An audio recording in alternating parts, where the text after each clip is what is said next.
Climeworks essentially does only one thing, and that is we filter CO2 out of ambient air.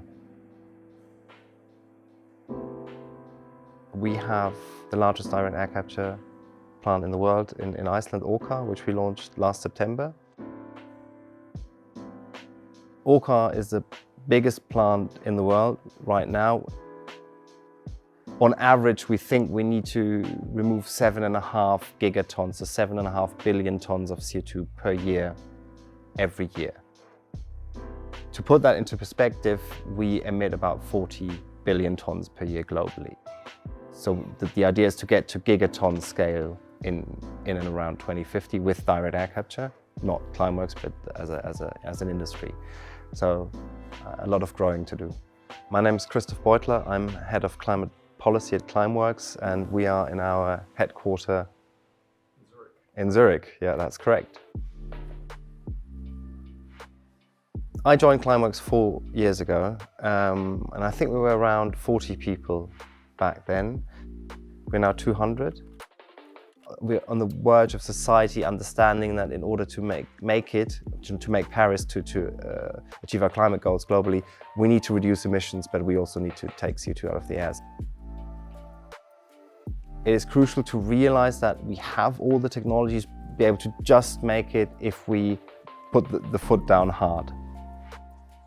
The difference between taking CO2 from a fossil exhaust and taking it out of the atmosphere, that's super crucial to understand.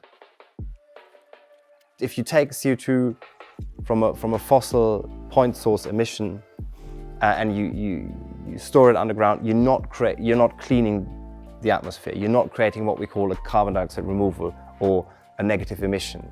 You're avoiding an additional fossil molecule to go into the atmosphere. It's needed, but we already know, in addition to that, we need to take it out of the atmosphere.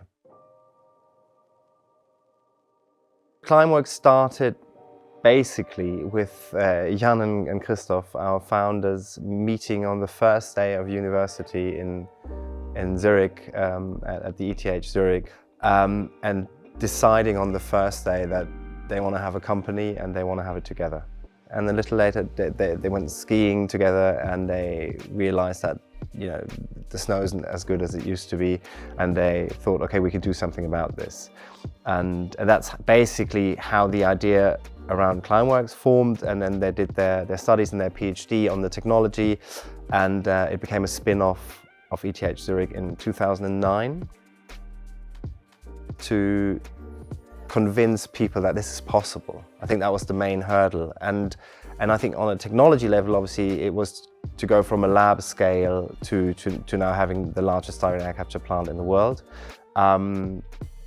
which is still a drop in the ocean of what's needed. So that's the struggle we're in now, is to make this climate relevant.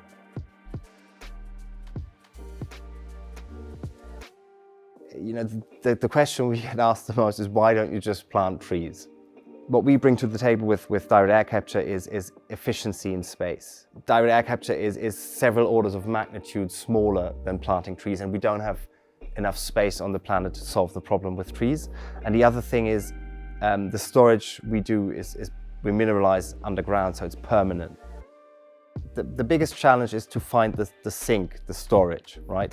And Iceland has a company called CarbFix, and they have developed this methodology where we can mineralize CO2 underground. So we basically pump water and CO2, so basically fizzy water down, and the CO2 mineralizes, so we turn it into stone. So it's a very safe form of storage. Second one is energy. So as I said before, we need mainly heat and also electricity to run the operations, and geothermal delivers both. So we have the ideal combination of, you know, heat, renewable electricity, and the storage right there.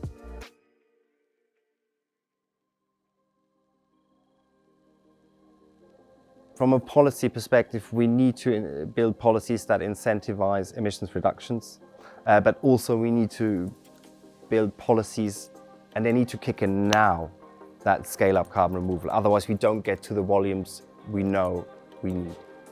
We have to defossilize society. right? There's a lot of talk about decarbonizing, but we literally have to defossilize. We have to build more technology because we have a plant of 8 billion and soon 10 billion, and you cannot run that without technology. So we have now to build more to get us out of the ground and into the sky. So our energy, but also our CO2 as a resource for products has to come from the sky now. So I think this is the biggest challenge humanity has ever faced, and it will stay with us for decades. And that will be my advice. Think about that, and then it's just a matter of switching from thinking about the next quarter to long-term thinking.